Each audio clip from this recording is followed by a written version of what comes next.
Donc nous arrivons au dernier chapitre de la première lettre aux Corinthiens, chapitre 16. Et donc aujourd'hui, nous allons terminer notre étude sur ce livre. On a vu la dernière fois, avec le chapitre précédent, que les Corinthiens se demandaient s'il y avait vraiment une résurrection des corps pour les chrétiens. Et Paul, il a montré la continuité qui était avec le corps d'avant et la nouveauté radicale avec la vie du monde à venir. Et il a rappelé la victoire de Dieu en Christ par le troisième jour. Et puis, à partir de là, il a reconstruit, il a réexpliqué la doctrine de la résurrection. Et on avait vu ensemble que ce chapitre 15, c'est vraiment un chapitre probablement un des plus importants. Et donc, nous arrivons maintenant à des recommandations très pratiques dans ce dernier chapitre. Certains d'entre vous l'ont déjà lu, mais ces recommandations pratiques sont très intéressantes et on va prendre le temps maintenant de lire ce dernier chapitre en le découpant avec des petits morceaux à chaque fois. Donc on va commencer par lire les 4 premiers versets de ce dernier chapitre, donc 1 Corinthiens 16, les versets 1 à 4. Je lis dans la version du Semeur. Venons-en à la question de la collecte en faveur de ceux qui, en Judée, appartiennent à Dieu. J'ai déjà donné mes directives aux églises de la Galatie. Suivez-les, vous aussi. Que tous les dimanches, chacun de vous mette de côté chez lui une somme d'argent selon ce qu'il aura lui-même gagné pour qu'on n'ait pas besoin d'organiser des collectes au moment de mon arrivée. Quand je serai venu, j'enverrai à Jérusalem pour y porter vos dons les hommes que vous aurez choisis, munis de lettres de recommandation. S'il vaut la peine que j'y aille moi-même, ils iront avec moi. Alors effectivement, vous l'avez dit, vous l'avez bien vu, hein, ces 4 premiers versets donc concernent d'abord la collecte. Ça concerne l'argent. Alors, l'argent, c'est un sujet qu'on n'aborde pas beaucoup dans les églises françaises, c'est un peu tabou, hein, parce qu'on a peur de forcer les gens. Si on parlait de l'argent, ça peut faire mauvais genre. Hein. C'est pourtant un sujet de très haute importance dont la Bible parle souvent. L'apôtre Paul en parle de manière tout à fait simple et en même temps régulièrement. Et c'est avec donc ce sujet qui commence les premières recommandations de ce dernier chapitre. Donc il y a une grande collecte qui est en effet organisée. On la mentionne d'ailleurs dans Romains 15, hein, si vous voulez les regarder, Romains 15, les versets 25 à 33, où il est question de toute cette collecte. En fait, les chrétiens de Palestine, ils étaient dans le besoin parce qu'ils étaient persécutés de façon violente et intense. Vous savez que les Juifs ont été, dans les premiers temps, les plus violents adversaires de l'Évangile. Et ce n'est que par la suite que les Romains vont aussi persécuter les chrétiens. Et donc, dans les années 60, hein, on parle du 1er siècle, donc, Paul et Pierre vont être mis à mort. Et donc, il va y avoir une persécution systématique, notamment de beaucoup de responsables chrétiens qui vont être mis à mort. Et donc, Paul, il attachait vraiment une grande importance à cette collecte pour différentes raisons. D'abord parce que les chrétiens sur place à Jérusalem, ils avaient besoin d'aide parce on les avait privés de différents soutiens, mais aussi parce que ça permettait de faire un vrai lien d'amour entre l'église du bassin méditerranéen et puis l'église de Jérusalem. Surtout que les Juifs à Jérusalem, même s'ils étaient chrétiens, ils gardaient un certain nombre de préjugés à l'égard des autres chrétiens. Hein, vous savez que parfois, quand on a grandi avec des préjugés, on a du mal, même en tant que chrétien, à se débarrasser progressivement de ces préjugés. On a parlé du racisme dimanche. Je renvoie aussi aux prédications du Congrès.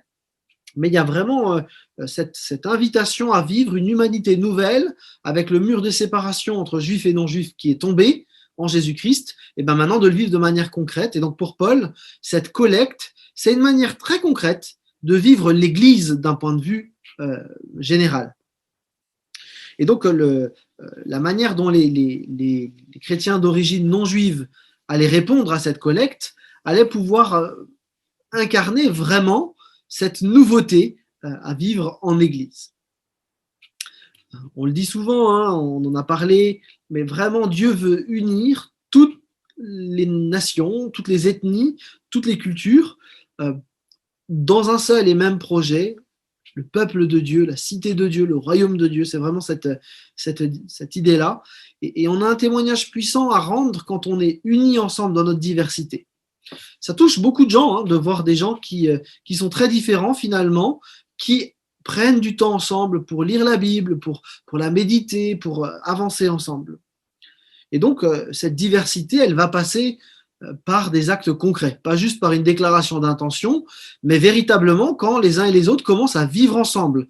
Quand on va accepter de chanter en allemand, en anglais, en lingala le dimanche matin, lorsqu'on va accepter que finalement les gens à côté de nous ne louent pas de la même manière que ce qu'on a l'habitude, ou quand simplement on va partager un pot commun pour aider les uns et les autres avec une collecte. Et c'est ce que Paul propose ici. Et Paul dit effectivement qu'il est prêt à se déplacer. On sait d'ailleurs qu'il va le faire. Alors, regardez bien les textes suivants. Dans Romains 15, Paul nous dit, voilà, Paul explique aux Romains, pour l'instant, je vais à Jérusalem pour le service de ceux qui appartiennent à Dieu. Il va apporter la collecte. En effet, les églises de la Macédoine et de l'Achaïe ont décidé de mettre en commun une part de leurs biens pour venir en aide aux croyants pauvres de Jérusalem.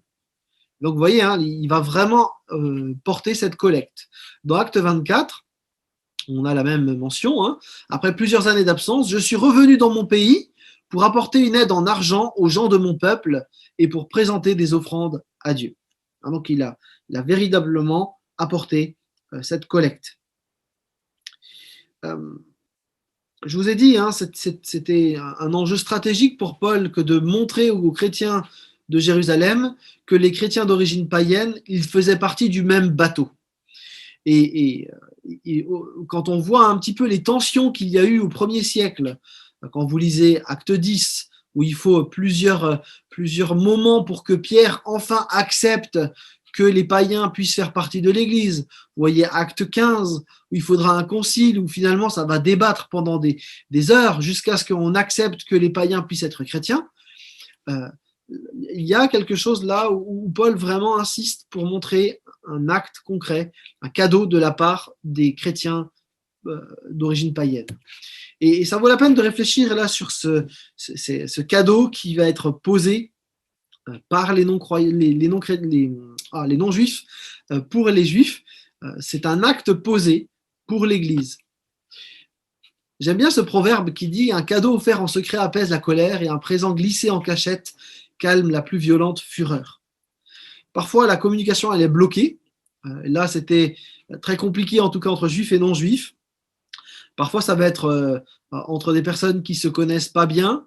Et de poser un acte concret, de poser un cadeau, ça change les relations entre les uns et les autres.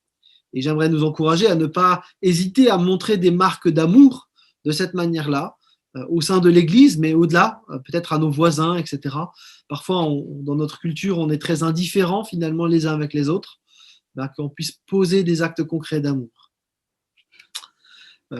Je vous montre un dessin qui va peut-être bousculer certains, mais voilà, je le trouve intéressant. C'est un dessin d'Alain Auderset. J'aime bien là ce dessin qui dit voilà, n'attendez pas une grande occasion pour lui offrir des fleurs. Ça pourrait effectivement être un peu triste d'attendre finalement le dernier moment. Et voilà, je vais nous encourager à vivre une vie aussi qui pense à honorer, à accompagner, à aimer les personnes qui sont autour de nous et de ne pas attendre finalement qu'il soit trop tard. Alors revenons à la collecte que Paul initie. Avant lui, Jésus nous a aussi encouragés à utiliser finalement l'argent pour la gloire de Dieu, en nous disant que là où est notre trésor, là où sera aussi notre cœur. Autrement dit, montre-moi ton budget financier et je te dirai où sont tes priorités. Et donc, il y a quelque chose, si on dit que Dieu est au cœur de notre vie, il doit y avoir une conséquence tout à fait budgétaire à ce qu'on est en train de dire. La question des priorités, là, est posée. Priorité en termes de temps, priorité aussi en termes donc financiers. Quelle est la part que je laisse à Dieu? J'ai été arrêté un jour dans mon groupe de jeunes par un des animateurs qui avait demandé combien de temps on passait pour cultiver notre passion. Et donc ce soir-là, j'ai dû calculer au groupe de jeunes que je faisais 25 heures de badminton par semaine. Et donc voilà, entre les entraînements, les compétitions, tout ça. Et puis ensuite, l'animateur, il a dit, et puis combien de temps maintenant vous consacrez à Dieu dans la prière, dans la lecture de la Bible, dans le service à l'église? Et puis le calcul était un peu plus rapidement fait que pour le badminton de mon côté. Et en fait, l'animateur, il nous a pas culpabilisé, il a simplement continué, il a dit, je dis pas que ça devrait être pareil, mais un décalage trop grand montre que vos priorités ne sont pas bien placées. Et ça m'a interpellé, ça m'a vraiment fait réfléchir sur finalement où est-ce que je mettais mes priorités dans ma vie. Et avec cette question, est-ce que finalement je donne les prémices à Dieu? Est-ce que je donne la meilleure part à Dieu? Ou est-ce que je lui donne les restes? Et tout à l'heure, dans le temps de réaction, j'en disais, mais voilà, les gens réfléchissaient à ce qu'ils allaient mettre. Ils ne donnaient pas les restes, mais vraiment, c'était en début de semaine. Et donc, du coup, c'était avant de dépenser quoi que ce soit, c'était la première part. Eh bien, on est aussi invité à bien fixer nos priorités et quelque part à ne pas se confier en d'autres choses qui pourraient être des idoles. La manière dont on gère notre argent peut nous montrer aussi qu'on peut parfois avoir une idole autour du dieu Mammon. On en a déjà parlé beaucoup ici, de cet argent qui parfois prend tellement de place que ça fait oublier la place qui revient à Dieu. Et j'aimerais vous lire une citation de Martin Luther que je trouve très intéressante sur cette question des idoles. L'illusion des idoles est dangereuse et devient aisément mortelle. Soyons vrais dans notre examen et répondons chacun devant Dieu et la main sur la conscience à cette sérieuse question. Mon cœur est-il à Dieu? Ai-je l'Éternel pour soutien, pour Père et pour Sauveur? Est-ce à lui que je m'adresse dans les bons et les mauvais jours? N'ai-je d'amour pour aucun autre? Suis-je prêt à tout abandonner pour le suivre, à renoncer à tout pour lui plaire? Ou bien me voit-on chancelant, incertain, plus confiant dans les créatures que dans le Créateur? Suis-je lent à réclamer son secours, rapide à le fuir lorsque je crois n'avoir besoin de rien, plus soucieux d'obtenir la faveur et la bienveillance des hommes que celle de Dieu? Dans le premier cas, je suis serviteur de l'Éternel. Dans l'autre, je suis un pauvre idolâtre.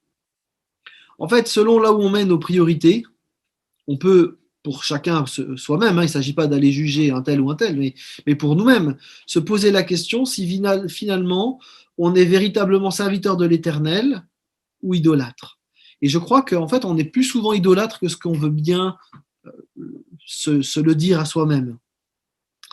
Et dans ce sens-là, notre rapport à l'argent doit être régulièrement questionné. Et alors, je sais que je m'adresse à des gens, et notamment plusieurs d'entre vous, qui ont un véritable ministère d'encouragement dans la générosité. Et voilà, il y a de nombreuses personnes de l'Église qui bénéficient de ce ministère de générosité de plusieurs d'entre vous. Et moi, je suis persuadé que le Seigneur, il est heureux de voir chacune de ces personnes qui est généreuse agir avec bonté. Je crois que ça honore vraiment Dieu. On a dit tout à l'heure dans le temps de prière que le Seigneur nous rende dignes de le suivre. Et je crois que vraiment plusieurs d'entre vous suivent véritablement le Seigneur. Et j'aimerais encourager les autres à prendre part à ce ministère de soutien parce que l'argent, c'est aussi un moyen de servir Dieu. On le fait de différentes manières, hein. Mais effectivement, l'argent est aussi une manière de servir Dieu. On peut noter d'ailleurs que dans la collecte dont il est question dans 1 Corinthiens 16, ce n'est pas la collecte habituelle du dimanche matin, c'est une collecte en plus pour les frères de Jérusalem.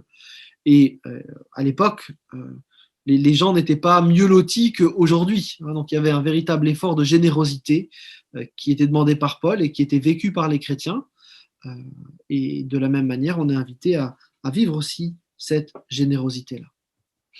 Donc dans ces 4 versets, on peut lire la manière dont Paul demande aux chrétiens de préparer cette collecte. Et du coup, on a quelques principes assez intéressants sur la manière de gérer l'argent ou de gérer son argent pour le Seigneur. Vous savez que les abus sont nombreux dans ce domaine, aussi bien dans le milieu chrétien, hein. On a d'un côté des œuvres et puis des serviteurs qui demandent à coup de renfort publicitaire de l'argent, de l'argent, de l'argent, de l'argent. Hein. Donc la personne prêche et puis vous avez un numéro de carte bancaire qui s'affiche en bas. Vous pouvez directement faire un don.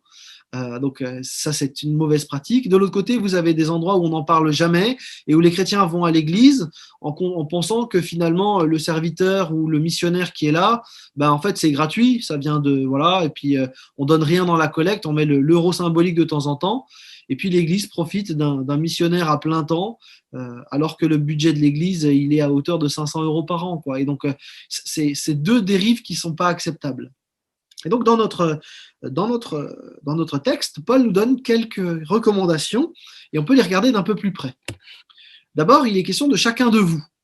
Donc, il s'agit bien d'un effort à la fois personnel et collectif, mais c'est chacun de son côté qui est appelé à partager une partie de ses ressources. Paul dira d'ailleurs que donner, c'est une preuve de la sincérité de notre amour, hein, dans 2 Corinthiens 8:8. On ne peut pas aimer sans donner, en fait. Alors l'important devant Dieu, c'est pas l'ampleur du don, c'est pas la somme en tant que telle, mais c'est plutôt l'esprit dans lequel on donne.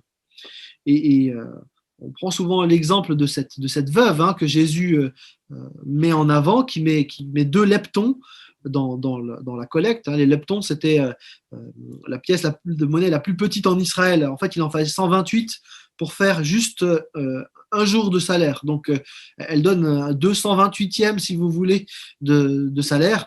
Donc, en gros, ça vaut 4 minutes de salaire dans une journée. Donc, c'était vraiment, vraiment ridicule, en fait, ce qu'elle a mis dans la collecte. Mais c'était de son essentiel. Et donc, Jésus la valorise pour cela. Donc, il ne s'agit pas de dire, ben voilà, la somme minimale, ce serait ça ou ça, mais que chacun participe à l'effort commun. On a ensuite l'idée de tous les dimanches ou des premiers jours de la semaine, hein, mais ça, on parle bien du dimanche. Il y a l'idée de quelque chose de systématique, de régulier, hein, que Paul met en avant ici, hein, tous les dimanches, que chacun mette de côté. Et donc là, on a vraiment cette... c'est pas une idée d'obliger une fréquence, hein, il ne s'agirait pas maintenant de dire, bah oui, Paul avait dit une fois par semaine, donc toutes les semaines, je vais faire un virement, ou je vais mettre dans la collecte. On peut très bien faire une fois par mois, une fois par an, ça c'est après chacun. Mais la régularité permet effectivement de se souvenir régulièrement que nous avons tout reçu de Dieu et que l'on place notre confiance en Dieu et pas en autre chose. Et donc l'idée de la régularité était vraiment intéressante de ce point de vue-là. Voilà, on est appelé à être fidèle dans ce domaine-là aussi, de donner de manière sage. Et d'ailleurs, justement, le troisième élément insiste justement sur la sagesse qu'il faut avoir lorsqu'on veut réfléchir à donner.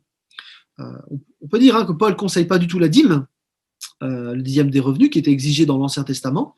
C'est un principe qui n'est pas dans le Nouveau Testament, puisque la dîme, elle servait à payer en fait les sacrificateurs au temple, et c'était un impôt. Dans le Nouveau Testament, il n'est plus question d'impôt pour l'Église, il est question d'offrande volontaire. Et donc, du coup, Paul ne met pas un curseur à 10%, etc., mais il invite chacun à réfléchir à une somme qu'il va mettre pour Dieu. Dans beaucoup de cas, en fait, une vraie libéralité va dépasser les 10%. Le principe de dîme peut être intéressant à suivre pour qu'on ait une idée un petit peu les uns les autres, mais chacun est libre de déterminer, en fonction aussi des moments de la vie, il y a des moments où c'est plus compliqué que d'autres, simplement d'adapter pour que Dieu ait sa part, qu'il ne soit pas volé quelque part, et en même temps pour qu'on ne se mette pas non plus en difficulté lorsqu'on va aider l'Église. Ça n'aurait aucun intérêt que finalement les chrétiens se dépouillent de tout, et qu'ensuite, finalement, les chrétiens vivent dans la misère. Ce n'est pas ça que Dieu demande. Il s'agit d'être sage dans la manière de vivre et de penser à un pot commun pour les chrétiens du monde entier. Le fait qu'il s'agisse de réfléchir et de manière systématique tous les dimanches, ça évite aussi d'être finalement à la merci de personnes qui seraient assez douées finalement pour jouer sur nos émotions en disant ben voilà, ma situation elle est vraiment terrible, il faut vous mettre au 1er siècle. Hein. Vous avez des enseignants qui passent et qui disent voilà, ben, en fait j'ai pas mangé depuis 6 mois, c'est catastrophique. Et puis le gars il repart avec une collecte énorme parce qu'il a réussi à tirer les larmes de tout le monde. Vous voyez, l'idée du systématique et de réfléchir permet de ne pas non plus agir par impulsion, mais de véritablement se laisser conduire par le Seigneur dans la réflexion avec ce que le Seigneur nous donne pour pouvoir donner. Et puis dernier principe qui est plutôt au verset 3, c'est que Paul il explique qu'il faut avoir de la prudence et il veut être transparent dans la gestion de l'argent. Et c'est un principe intéressant. Hein. C'est les Corinthiens eux-mêmes qui doivent choisir des personnes qui vont accompagner Paul avec l'argent. Hein, il ne dit pas donnez-moi votre argent, je vais bien m'en occuper. Ayez confiance, ayez confiance. Non, non, il agit en transparence pour que effectivement la confiance puisse être là. D'ailleurs, il faut réaliser pourquoi Paul demande des personnes. C'est qu'à l'époque, on n'a pas de virement automatique bancaire par numérique. Hein. En fait, on transporte l'argent. Et donc, quand vous traversez le bassin méditerranéen avec de l'argent, vous êtes une proie facile. Et donc, d'avoir des hommes de confiance qui vont être là permet aussi de sécuriser le transport de l'argent. Et Paul explique dans la 2e lettre aux Corinthiens pourquoi il fait de cette manière-là. Il dit, nous agissons ainsi afin que personne ne nous blâme au sujet de cette abondante collecte dont nous avons la charge. Car nous recherchons ce qui est bien, non seulement devant le Seigneur, mais aussi devant les hommes. Il y a vraiment cette idée d'être inattaquable. Et c'est vrai qu'on peut tirer un principe dans l'Église à cet endroit-là, c'est que les personnes qui gèrent l'argent doivent être inattaquables. Donc la comptabilité doit être transparente, c'est le cas. Hein. Vous avez le classeur des comptes dans le bureau, si vous voulez les consulter, c'est possible. Il y a aussi donc un compte rendu qui est fait lors de l'Assemblée générale. Arnaud, il y a un vérificateur au compte qui aide Arnaud pour vérifier que toutes les dépenses ont bien été faites, etc. La collecte est comptée en général par 2 personnes. Donc tout ça, ce sont des principes qui sont posés pour être transparents. Ce n'est pas les mêmes qu'à l'époque, puisque Arnaud, notre trésorier, il n'a pas besoin d'avoir une milice qui accompagne le transport de fonds à la fin du culte. Mais voilà, il y a d'autres manières d'être transparent. Alors peut-être ça vous donne envie de réagir, ces principes que Paul a donnés par rapport à l'argent. C'est un sujet qui peut être assez passionnant à débattre, donc je vous propose de nous arrêter et d'en discuter un petit peu ensemble. Alors je vous propose de lire en fait simplement la suite du texte, et on va lire les versets 5 à 12. Je compte venir chez vous après avoir traversé la Macédoine, car je vais passer par cette province. Peut-être séjournerai-je quelque temps chez vous, ou même y passerai-je l'hiver. Ce sera pour vous l'occasion de m'aider à continuer mon voyage vers ma destination. En effet, je ne veux pas me contenter de vous voir en passant. Je compte demeurer quelque temps avec vous si le Seigneur le permet.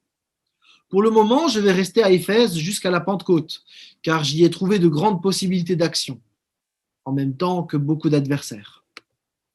Si Timothée arrive, veillez à ce qu'il se sente à l'aise parmi vous, car il travaille à l'œuvre du Seigneur tout comme moi. Que personne ne le méprise donc. À son départ, fournissez-lui les moyens de revenir dans la paix auprès de moi, car je l'attends, lui et les frères qui l'accompagnent. Quant à notre frère Apollos, je l'ai encouragé à plusieurs reprises à se joindre aux frères qui retournent chez vous, mais il n'a pas du tout l'intention d'entreprendre ce voyage maintenant. Il ira certainement dès qu'il en trouvera l'occasion. À partir du verset 5, Paul donc en vient à des remarques plus personnelles. Quand il écrit, vous le savez, il écrit, il est à Éphèse, donc vous le voyez là sur le petit dessin, la carte, et donc il écrit à Corinthe qui est en face du côté de la Grèce. Et il annonce qu'il aimerait bien d'abord aller à Corinthe et puis rendre visite à des églises qui sont en plein essor, donc Philippe, Thessalonique, Bérée, etc. Parce qu'en plus, il voulait récupérer aussi une partie de la collecte. Et selon le récit des Actes, ce plan-là ne s'est pas réalisé. Et donc, on voit dans Acte 20, versets 1 à 3, quand le tumulte se fut apaisé, Paul convoqua les disciples pour les encourager, puis il prit congé d'eux et partit pour la Macédoine. En parcourant cette province, il eut de nombreuses occasions d'encourager les croyants. De là, il passa en Grèce où il demeura 3 mois. Au moment où il allait s'embarquer pour la Syrie, il apprit que les Juifs avaient formé un complot contre lui. il décida alors de repasser par la Macédoine. Donc il n'a pas pu faire tout à fait ce qu'il voulait. Il a dû changer ses projets. Et en fait, à Corinthe, il y a des gens qui, du coup, l'ont critiqué pour ça en disant oui, mais Paul est instable, il dit des choses, il ne le fait pas, c'est quelqu'un sur qui on ne peut pas se fier, etc. Donc ça a été très compliqué. Alors que Paul, quand on regarde bien le texte qu'on a, on se rend compte, si vous relisez là ces versets 5 à 10, vous allez voir que Paul met beaucoup de nuances. Il a un projet, mais il sait très bien que le projet ne dépend pas que de lui. On peut regarder peut-être de plus près, mais donc voilà, peut-être, verset 5, je veux pas cette fois-ci, j'espère demeurer, si le Seigneur le permet, une porte m'est ouverte. Enfin, on sent que vraiment il use de prudence. Là où il y a des gens qui parfois affirment de manière un peu brutale, Dieu m'a dit que, hein, ou alors ils ont un projet et puis ils vont foncer bille en tête sans se laisser interpeller par Dieu, alors que le Saint-Esprit peut nous amener à changer d'orientation de ce qu'on avait prévu. Paul, lui, voilà, il avait son projet, mais il s'est laissé diriger aussi par Dieu au travers des circonstances. Et dans la prière, il a réfléchi, il a essayé de déterminer quelle était la meilleure voie à suivre. Et on voit bien, hein, Paul, il n'hésitait pas donc à faire des projets, mais il restait souple par rapport à la réalisation. Il était prêt à changer ses plans lorsque le Seigneur lui demandait de changer ses plans. Et je me suis demandé dans quelle mesure, finalement, j'étais aussi souple que Paul. Parce que faire des projets, ça, je sais faire. Mais si le projet ne marche pas comme je veux, je ne suis pas sûr d'avoir autant de souplesse que Paul. Et il me semble que là, on peut être interpellé un petit peu par la manière dont Paul, finalement, avait cette capacité à se laisser interpeller par le Saint-Esprit et à changer, finalement, lorsque le Saint-Esprit demandait de changer des choses. On a ces textes comme dans Jacques, hein, qui nous interpellent sur la manière justement dont on fait des projets et dans la manière dont on devrait aussi se laisser interpeller par Dieu. Et maintenant, écoutez-moi, vous qui dites, aujourd'hui ou demain, nous irons dans telle ville, nous y passerons une année, nous y ferons des affaires et nous gagnerons de l'argent. Savez-vous ce que demain vous réserve? Qu'est-ce que votre vie? Une brume légère, visible quelques instants et qui se dissipe bien vite. Voici ce que vous devriez dire. Si le Seigneur le veut, nous vivrons et nous ferons ceci ou cela. C'est nos amis antillais qui souvent disent si Dieu veut, hein. C'est souvent une expression qui revient. Alors sans en faire forcément une formule qu'on doit répéter, mais en tout cas d'avoir cette sagesse, ce discernement de dire voilà, j'ai des projets, mais Seigneur, tu es libre de me changer exactement ce que tu veux, hein. Et ça peut être assez inconfortable, hein, de se laisser bousculer par Dieu parce que parfois on pensait aller à tel endroit et puis on se retrouve finalement assez loin de ce qui était prévu au départ. En tout cas, dans les versets 10 à 11, Paul va insister beaucoup sur aussi un deuxième élément, c'est sur l'accueil que les chrétiens vont faire à Timothée. Il semblerait que Paul il a peur que l'Église accueille plutôt mal Timothée. Paul il avait demandé à Timothée d'aller à Corinthe pour leur rappeler tout ce qu'il a écrit dans la lettre, hein, et puis on a lu un Corinthien, on se rend compte que c'est pas une lettre qui est simplement sympathique, il y a des choses assez dures qui sont dites par Paul. Et donc Paul a mandaté Timothée pour une tâche assez délicate, hein, et c'est d'aller recadrer l'Église. Et Paul avait déjà senti une certaine hostilité à son égard, et donc il souhaitait éliminer tout mépris à l'égard de Timothée pour que Timothée puisse arriver de manière plus simple, hein. Il veut faciliter la vie à Timothée. Et il faut imaginer un peu la tâche de Timothée quand même, hein. Là, il est dans une gestion de crise de l'église de Corinthe. Il arrive, il est assez jeune, peut-être même très jeune pour l'époque. Donc c'est pas si simple. Et ça vaut la peine de réfléchir pour nous aussi que parfois pour des jeunes serviteurs, hein, qui arrivent dans une église, on est appelé, nous, en tant qu'Église, à mettre à l'aise des gens qui travaillent pour l'œuvre du Seigneur. À une époque de crise des vocations, je suis assez frappé, moi, dans certaines situations que je peux accompagner avec la CSR, voilà, de personnes qui arrivent et au bout de 6 mois, les gens abandonnent le ministère, ils n'en peuvent plus, ils ont été critiqués de partout, c'était mieux avant, etc., etc. Et donc, on a abîmé des gens. Et voilà, vous savez maintenant que je vais partir, il y a quelqu'un d'autre qui viendra probablement derrière. Je vous supplie d'accueillir correctement la personne qui suivra et qu'elle puisse être à l'aise sans avoir tout le temps à se comparer à Matthieu ou à je ne sais pas qui d'ailleurs. Mais voilà, que la personne puisse être elle-même et pas avoir tout le temps un point de référence. On est appelé en tant qu'Église vraiment à prendre soin de ceux qui se lèvent pour servir de différentes manières. Alors c'est vrai pour les pleins temps, c'est vrai aussi pour ceux qui se lèvent pour servir dans l'Église locale de manière bénévole. Et c'est parfois terrible que les gens qui s'engagent sont ceux qui vont prendre le plus de coups dans l'Église. Et malheureusement, c'est une règle en fait presque dans nos églises. Et ça ne devrait pas être ainsi. Les personnes qui s'engagent devraient être ceux qui sont le plus encouragés. Et souvent, malheureusement, ce n'est pas le cas. En tout cas, c'est l'occasion pour moi aussi de vous remercier parce que moi, à La Roche, j'ai plutôt été bien traité, j'ai été bien accueilli, je me suis senti et je me sens à l'aise parmi vous. Et donc, voilà, j'aimerais quand même aussi souligner ça, la bienveillance de l'église de La Roche-sur-Yon à mon égard. Et c'est un privilège de travailler dans un contexte comme celui-là. C'est de loin pas le cas partout, donc je l'apprécie d'autant plus. Mais voilà, je veux nous encourager à continuer à vivre dans cette bienveillance à l'égard de ceux qui servent à différents niveaux de l'accueil au ménage en passant par la prédication et autres services. Alors, Paul va encourager Timothée à continuer de servir Dieu malgré son jeune âge. Et je trouve intéressant aussi la manière dont Paul parle de Timothée dans un autre texte. Je ne sais pas si vous avez déjà considéré un peu la personne de Timothée, mais c'est quelqu'un de vraiment intéressant. J'ai écrit un article pour un blog de théologie en montrant que Timothée, en fait, il était soumis à pas mal de problèmes intestinaux. Il faisait des malaises réguliers. Probablement que lorsqu'il prêchait, ça lui arrivait de tomber dans les pommes. Il était pris de vomissements aussi souvent. C'est pour ça d'ailleurs que Paul lui propose de boire un petit peu de vin. Et là, dans Philippiens, on voit comment Paul parle de Timothée malgré toutes ces problématiques-là. Il dit ceci: j'espère, en comptant sur le Seigneur Jésus, vous envoyer bientôt Timothée pour être moi-même encouragé par les nouvelles qu'il me donnera de vous. Il n'y a personne ici en dehors de lui pour partager mes sentiments et se soucier sincèrement de ce qui vous concerne. Car tous ne s'intéressent qu'à leurs propres affaires et non à la cause de Jésus-Christ. Mais vous savez que Timothée a fait ses preuves.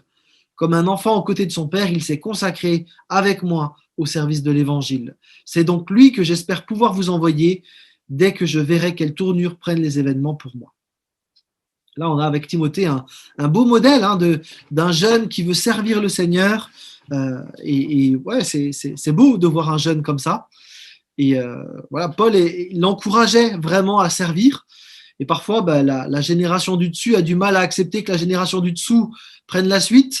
Et il y a des blocages, et il y a des non, tu ne devrais pas faire comme ça. En fait, nous, on faisait comme ça, c'était bien mieux. Et puis, il y a des espèces de casses comme ça qui sont mises sur des jeunes de 20, 25 ans, 30 ans qui pourtant essayent de faire de leur mieux.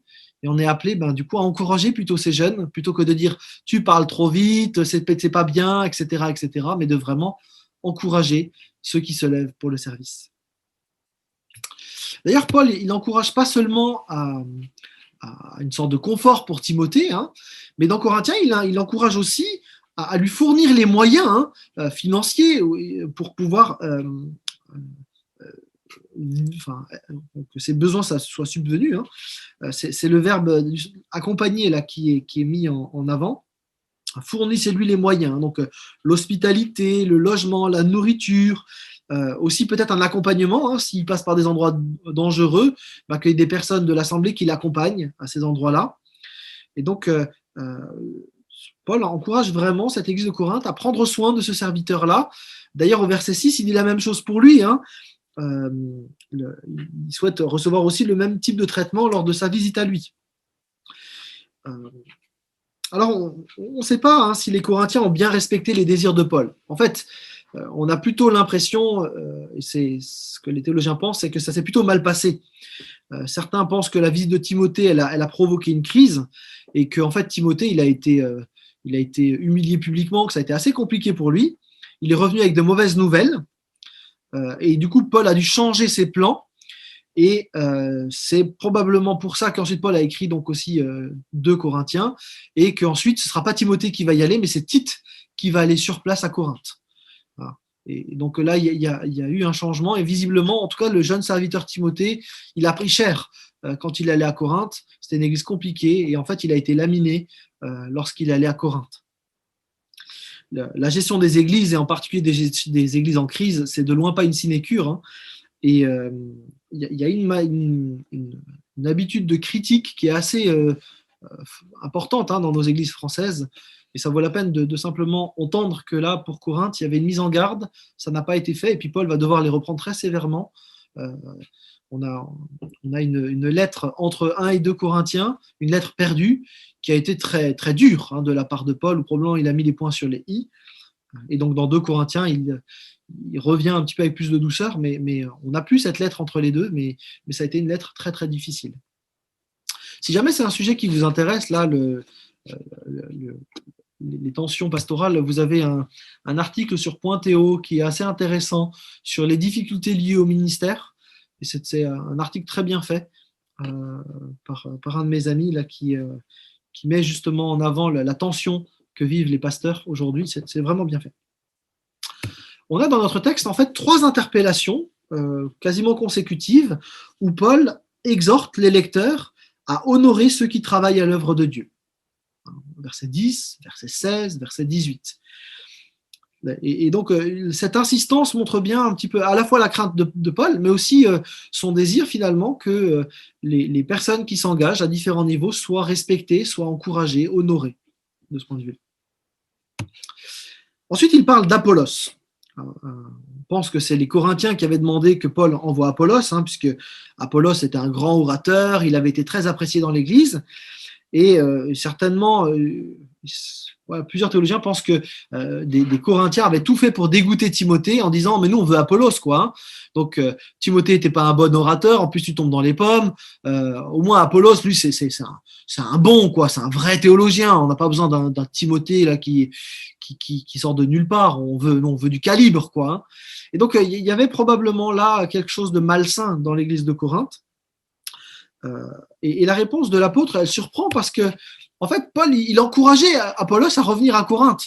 Même si les motifs n'étaient pas bons, Paul, il voyait l'intérêt de l'Église et il était prêt finalement à dire, bah oui, peut-être Apollos est meilleur que moi, c'est pas un problème. Il était très à l'aise avec l'idée que Apollos vienne. Il ne défend pas son bistec, Paul. Et ça montre dans son attitude qu'il cherchait vraiment pas son intérêt. Et en même temps, on voit que Apollos, lui, n'a pas du tout l'intention de reprendre le voyage. C'est peut-être une indication de sa bonne volonté de pas mettre de l'huile sur le feu. Et on se rend compte que, vous vous souvenez, lorsque au premier chapitre, Paul disait les uns sont pour un tel, les uns sont pour un tel, c'était pas un problème entre Paul et Apollos, le souci. C'était un problème chez les Corinthiens. Et là, on voit l'attitude à la fois de Paul, d'Apollos, qui essaye plutôt de calmer le jeu plutôt que d'en rajouter par-dessus. Et là encore, peut-être on peut réfléchir quelques instants à notre manière d'être Église.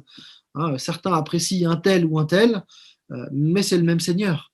Certains apprécient peut-être tel ou tel service, mais c'est la même Église. Et donc l'esprit de clan, l'esprit de parti, n'a pas sa place dans l'Église. On est appelé à viser à l'unité de l'Église. Et là, chacun, un petit peu comme Paul ou comme Apollos, on est appelé à calmer le jeu lorsqu'il y a des tensions ou des zones de crispation qui sont visibles dans l'Église. Et au contraire, d'être des facilitateurs de relations plutôt que d'être des gens qui mettront de l'huile sur le feu.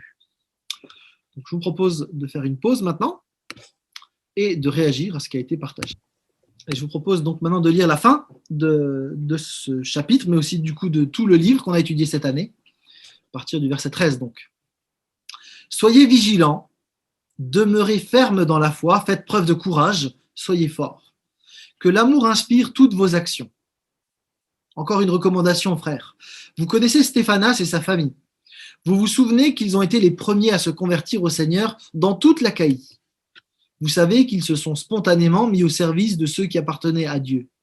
Laissez-vous conduire par de telles personnes et par ceux qui partagent leur travail et leurs efforts. Je suis heureux de la visite de Stéphanas, de Fortunatus et d'Achaïcus. Ils ont fait pour moi ce que votre éloignement vous a empêché de faire. Ils m'ont réconforté, comme ils l'ont souvent fait pour vous. Sachez donc apprécier de tels hommes. Les églises de la province d'Asie vous saluent.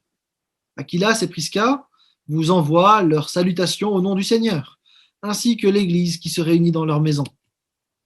Tous les frères vous saluent. Saluez-vous les uns les autres en vous donnant le baiser fraternel. C'est moi, Paul, qui écris cette salutation de ma propre main. Si quelqu'un n'aime pas le Seigneur, qu'il soit maudit. Maranatha, notre Seigneur vient. Que la grâce du Seigneur Jésus soit avec vous. Mon amour vous accompagne tous dans l'union avec Jésus-Christ. Amen. Vous savez que Paul il a l'habitude de conclure ses lettres par de brefs rappels. Et on a ici, dans les premiers versets, enfin donc dans la partie de verset 13, une série de 5 impératifs, avec une exhortation en 5 points, si on veut le dire comme ça, qu'on peut s'appliquer. On commence par veiller, être vigilant comme une sentinelle. Et là, il y a beaucoup de rappels dans la lettre et puis dans les lettres de Paul en général, dans tout le Nouveau Testament. On est appelé à être vigilant, à veiller à différentes choses, à veiller dans l'attente du retour du Seigneur, à veiller dans la prière, à veiller par rapport à Satan, à veiller par rapport à l'enseignement de la parole, de ne pas être soumis à tout vent de doctrine, et à veiller pour ne pas laisser de l'amertume pousser dans notre cœur. Donc la veille, elle est multifacette, mais en tant que chrétien, on est appelé vraiment à être vigilant parce que de différents endroits, on peut être finalement déstabilisé ou bousculé ou déraciné de notre foi. Et donc là, il y a vraiment cette idée de veiller. Le deuxième impératif, c'est de demeurer ferme dans la foi, ou de rester debout, littéralement. Là, il s'agit vraiment d'être ferme dans ses résolutions, inébranlable face à l'adversité. Dieu nous invite aussi, là aussi, de différentes manières dans le Nouveau Testament, à demeurer ferme dans l'Évangile, dans la bonne nouvelle de notre salut, à demeurer ferme dans la foi, donc dans la vérité de ce que nous croyons, qui a été révélée par le dépôt des apôtres, mais de vraiment garder ça fermement, de demeurer ferme aussi dans le combat spirituel, ça c'est aussi très important, et de demeurer ferme dans la liberté qu'on a, de ne pas tomber dans le légalisme, de ne pas tomber sous finalement un esclavage quelconque, mais de demeurer ferme. Vous voyez que ces deux impératifs-là couvrent un certain nombre de choses. On a une expression ensuite qui est assez étonnante. On doit être comme des hommes, faire preuve de courage, être comme des adultes, des hommes faits. C'est la seule fois où on a cette expression dans la Bible. Mais il y a l'idée de courage, le courage de prise de position finalement face aux pressions. Probablement que la persécution est un petit peu en vue là, dans cette phrase, avec peut-être cette idée d'être prêt à payer le prix de la foi, même quand ça coûte très cher. Et de manière générale, d'avoir du courage face au péché, face au monde, face à Satan. Il est en question ensuite de se fortifier, de nous fortifier. Là aussi, on a cette idée de croissance, de rester stable, mais de continuer à grandir en même temps. Et donc, il y a cette idée d'un enfant qui gagne en maturité, vraiment dans ce texte, et ça fait écho bien sûr à toute la lettre qu'on vient de lire aux Corinthiens, où il est question vraiment de maturité spirituelle à différents endroits. Donc voilà. Et puis, on a le dernier élément, évidemment, dont on a parlé dans tout le chapitre 13, mais pas que, où il est question vraiment d'agir dans l'amour, que tout soit inspiré par l'amour. C'est au cœur finalement de cette lettre, de ne pas simplement user de mépris parce qu'on est plus grand que les autres, etc., mais de vraiment vivre dans l'amour. Donc avec ce verset 13-14, on a vraiment un condensé de la lettre, si vous voulez. Si vous voulez faire un résumé d'un Corinthien, vous prenez ces deux versets, vous avez là un condensé de ce que Paul appelle à vivre. On a ensuite une mention de la famille de Stéphanas qui s'est dévouée pour le service, qui s'est spontanément mis au service, vraiment. Et Paul dit que les chrétiens doivent se soumettre littéralement. C'est le même mot que « femmes, soyez soumises ». Et c'est intéressant qu'on ne le traduise jamais de la même manière. La femme, elle doit se soumettre, et puis, par contre, laissez-vous conduire par les autres. Donc, c'est étonnant, cette différence de vocabulaire qu'on utilise alors qu'on a le même terme. Donc, un peu de cohérence là. Il y a l'idée là de respecter, d'accompagner, de valoriser, de prendre en compte. C'est un mot en fait qui ne parle pas de supériorité ou d'être en dessous, mais vraiment de collaboration avec. Il est probable que Stéphanas était un des anciens de l'église de Corinthe, mais il faut noter que c'est sa famille en fait qui est au service. Sa femme probablement, mais probablement aussi un de ses enfants. Et donc, il est question de se soumettre, de se rendre disponible, d'accompagner, d'aider au service de cette famille qui est consacrée. Ça ne veut pas dire que Stéphanas, il disait, voilà, faites ça, faites ça, faites ça. Hein. Mais en fait, cette famille, elle était exemplaire dans son engagement. Et donc, l'Église était appelée à suivre un tel modèle. Et au passage, du coup, pour nous, on peut aussi prier pour que nous soyons des modèles, pour que nos couples, nos familles soient des modèles de service pour Dieu. Et de nouveau, je redis ce que j'ai dit, mais plusieurs d'entre vous, vous êtes des modèles à bien des égards de service pour le Seigneur de différentes manières. Et j'aimerais vous encourager à continuer à persévérer dans les services que le Seigneur vous a confiés pour son Église, que ce soit ici ou de manière plus large. Paul finit ensuite par des salutations. Alors, on ne sait pas exactement quelles sont ces églises de la province d'Asie. On sait que voilà, il y a celle qui se réunit chez Priscille et Aquilas, ou Aquila et Prisca, donc qui était à Éphèse. Et on suppose que plusieurs petites églises ont pris naissance dans la région. On a les 7 églises qu'on mentionnera dans l'Apocalypse, par exemple, la ville de Colosse. Tout ça, c'est en Asie mineure. Hein. Et donc, ce sont ces églises-là qui saluent l'église de Corinthe. Peut-être un petit topo juste sur Priscilla et Aquilas, je ne vais pas en faire très long, ça vaudrait le coup de faire même une prédication sur ce couple qui est assez remarquable. C'est un couple où ils ont été rencontrés à Corinthe, et puis ensuite ils ont été chassés, ils avaient été chassés de Rome, ils sont arrivés à Corinthe, ensuite ils sont partis à Éphèse, on les retrouve à Rome, et à partout où ils vont, c'est un couple solide sur lequel Paul s'appuie. C'est eux qui vont faire l'accompagnement d'un gars comme Apollos. C'est vraiment un couple assez extraordinaire dans cette capacité à être un soutien pour l'apôtre, Paul en particulier. Et donc, probablement que leur métier les obligeait à avoir des déplacements fréquents. C'est pour ça qu'on les trouve à différents endroits. Mais en fait, ça ne les a pas empêchés de servir Dieu. Ils avaient des contraintes qui étaient les leurs. Et de la même manière, nous, on a des contraintes qui sont les nôtres. Mais ça ne devrait pas nous empêcher de servir Dieu de différentes manières. Et donc, c'est un bel encouragement, je trouve, Priscilla et Aquilas, avec aussi là un ministère partagé hommes et femmes. On ne sait pas exactement ce que ça recouvre comme réalité, mais il y avait de la place pour elle comme pour lui dans le ministère, et c'est quelque chose qu'on peut noter simplement. Au verset 20, il y a un truc pas Covid. C'est le saint baiser, le baiser fraternel. Alors, vous savez qu'il y a une secte qui en a fait un dogme, la secte de la Voie internationale.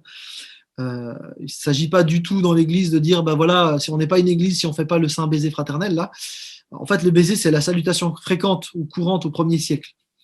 Ça apparaît 12 fois dans le Nouveau Testament. Vous vous souvenez que c'est par un baiser, d'ailleurs, que Judas a trahi Jésus. C'était la salutation habituelle.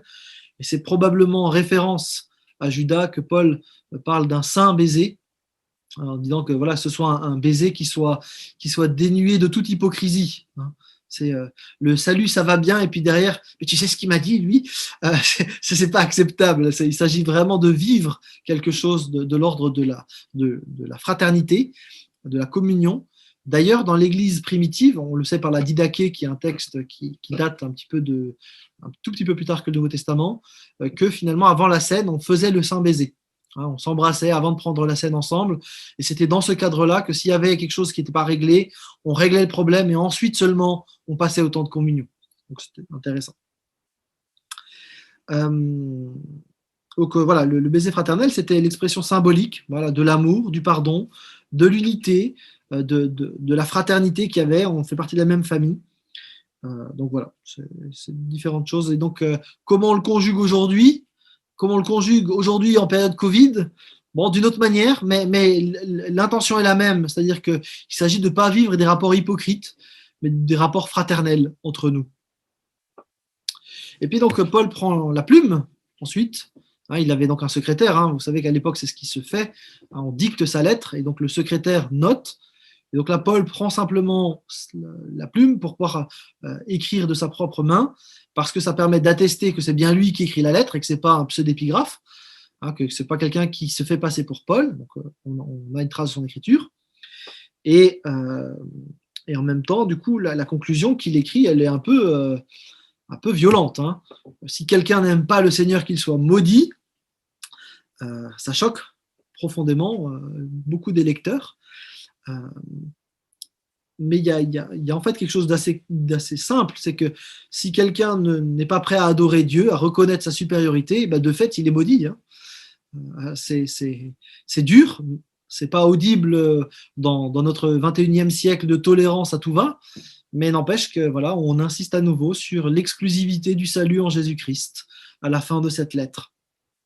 Et donc il y a une mise en garde de la part de Paul, notamment par rapport aux faux prophètes qui disaient par la circoncision vous serez sauvés, par ceci vous serez sauvés, etc. Et en particulier dans le contexte corinthien, Paul redit si quelqu'un n'aime pas le Seigneur, il sera maudit. Et puis bon, quand même, il y a un mot de grâce à la fin. Hein. Celui qui au contraire aime le Seigneur, qui suit le Seigneur, et bien du coup le Seigneur va l'accompagner et évidemment c'est une grâce qui va durer éternellement, ce que rappelle aussi le Maranatha, hein, viens Seigneur, viens. Et donc il termine ensuite en disant mon amour vous accompagne, malgré les critiques, malgré tout ce qui se passe à Corinthe. Paul redit de manière tout à fait posée son amour dans l'union avec Jésus-Christ pour cette Église. On sait que les relations vont se dégrader ensuite, mais avec 2 Corinthiens, on verra que l'amour de Paul pour cette Église n'était pas une feinte, mais était véritablement vécu. Et donc voilà, il arrive que dans des vies de chrétiens, il y a des hauts et des bas. Il peut arriver que des relations se crispent, se tendent, même deviennent conflictuelles, mais en tant que chrétien, on est appelé à continuer à aimer et à vivre des relations restaurées dès que possible. Et on est appelé à contribuer dans ce sens-là pour restaurer les relations qui doivent l'être. C'est ce que va faire Paul. Il va dénoncer le mal dans la lettre qu'on n'a plus. Et dans 2 Corinthiens, il va amener quelque part quelque chose de beaucoup plus doux. Et il ira sur place ensuite pour la réconciliation. Et là, je crois qu'on a quelque chose d'intéressant à relever. Peut-être vous avez des réactions. Ok. Écoutez, alors je vous propose de terminer. Donc, qu'est-ce qu'on peut retenir finalement de ce chapitre avec tout ce qu'on a vu? Il y a déjà la question de la générosité. Il me semble que là, c'est un élément qu'on peut vraiment garder pour nous-mêmes. Hein, les chrétiens issus du paganisme qui vont être très généreux avec l'église de Jérusalem. Des gens qui ne connaissaient pas, ils les avaient jamais vus. Hein, et ils ont été très généreux dans leur collecte. Et je crois que là, il y a quelque chose qui peut aussi nous interpeller par rapport à nos frères et sœurs persécutés, par rapport aux frères et sœurs d'Afrique, par rapport à nos frères et sœurs du Pérou. Voilà, on a des avantages matériels en Europe et en Occident. Il y a peut-être des choses à réfléchir là de ce côté-là sur la générosité de l'Église occidentale pour le reste du monde. L'autre élément, c'est que nous sommes une seule Église. C'est un élément, vous savez, hein, que c'est quelque chose qui me tient particulièrement à cœur. On ne peut pas être Église si on n'est pas Église multiculturelle. Je le dis maintenant comme ça. C'est provoquant, ça fait crisser des dents, mais je suis convaincu que l'Église de Jésus-Christ, si elle n'est pas multiculturelle et multi-âge, alors on passe à côté du projet de Dieu. Et là, il y a à réfléchir sur notre manière de comment on va le vivre toujours plus dans l'Église. On ne veut pas juste faire de la juxtaposition de personnes d'ethnies différentes, mais on veut vivre l'Église. Et ce n'est pas tout à fait pareil. Si vous vous souvenez du Saint Baiser, il y a quelque chose de plus que juste la juxtaposition. On ne veut pas juste faire une église bounty. Hein. On veut vraiment être une église au sens le plus fort du terme, où chacun peut vivre sa foi et où on veut la vivre tous ensemble, ce qui implique que notre foi, elle va être modelée aussi par la foi d'autres qui la vivent différemment. Et c'est tout à fait juste dans une optique biblique. On peut aussi mentionner ce qu'on avait vu sur la vocation pastorale, ou plus largement, je pense qu'il faut être plus large sur les tensions que peuvent vivre ceux qui s'impliquent dans l'Église. Peut-être sous forme de défi pour chacun d'entre nous. Je ne sais pas quelle est la dernière fois que vous avez encouragé tous les membres du conseil d'Église. Je vous encourage à le faire et de peut-être trouver une manière qui sera la vôtre pour encourager chaque membre du conseil d'Église. Peut-être que vous ne savez même pas qui est dans le conseil d'église. Et du coup, ça vaut le coup d'aller déjà chercher cette information et puis ensuite un SMS, peu importe, une manière très simple d'encourager tous ceux qui sont impliqués d'une manière ou d'une autre. Je parle du conseil d'église. On peut aussi avoir à cœur d'encourager tous ceux qui ont fait le ménage de la semaine. Voilà, il peut y avoir différentes manières, mais que l'on puisse être véritablement des sources d'encouragement pour tous ceux qui s'engagent. Vraiment, je veux nous encourager dans ce sens-là. On a les 5 impératifs qui résument tout le propos de l'apôtre Paul. Veiller, demeurer ferme, être courageux, devenir fort, se fortifier, hein, et puis vivre dans l'amour. Ça, c'est vraiment ces 5 impératifs-là qu'il faut conjuguer ensemble. En tout cas, c'est Paul qui nous y invite. Et donc, voilà, qu'on puisse être interpellé par l'ensemble de cette lettre. Et puis, j'aimerais relire simplement les derniers versets de cette lettre que je veux m'approprier pour conclure finalement toute notre étude biblique de 1 Corinthiens. Maranatha, notre Seigneur vient. Que la grâce du Seigneur Jésus soit avec vous. Mon amour vous accompagne tous dans l'union avec Jésus-Christ. Amen. Amen.